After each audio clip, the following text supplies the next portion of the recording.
I got a new puppy over the weekend. Here are 5 things that I learned from him about the Newcastle technology job scene.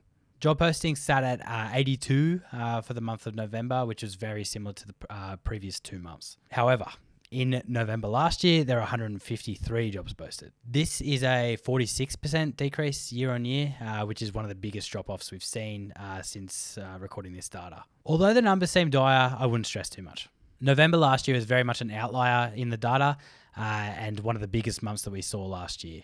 Even though at that time of the year, it's when job ads usually start trending downwards. Permanent postings made up 67% of the jobs advertised, while contracting roles made up a whopping 33% of the postings. This, again, has set a record for the highest we've ever seen it since recording this data. To cap it off, temporary and contract roles made up a third of the job postings, which is pretty significant. What is the reason, you ask? There are a couple digital transformations happening in the Newcastle area, as well as large investments in programs of work. This is likely contributing to the spike in numbers.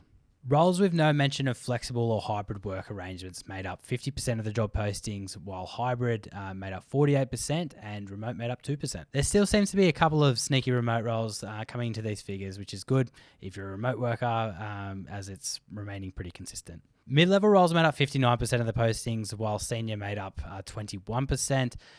Management made up 14%, and junior and graduate level roles made up 6%. This is what I would call a pretty typical month in the job market when it comes to level of roles. Our ping pong tournament the other week was a huge success with over 30 people in attendance and a lot of keen interest in the next event. For those keen on challenging us again, we'll likely run these events every quarter, so keep an eye on our socials for more details on the next event. In addition to this, check out our website and monthly newsletter for more on what is happening in the Newcastle tech scene. Thanks for tuning in. Hope you all have a good holiday break, and we will see you in the new year.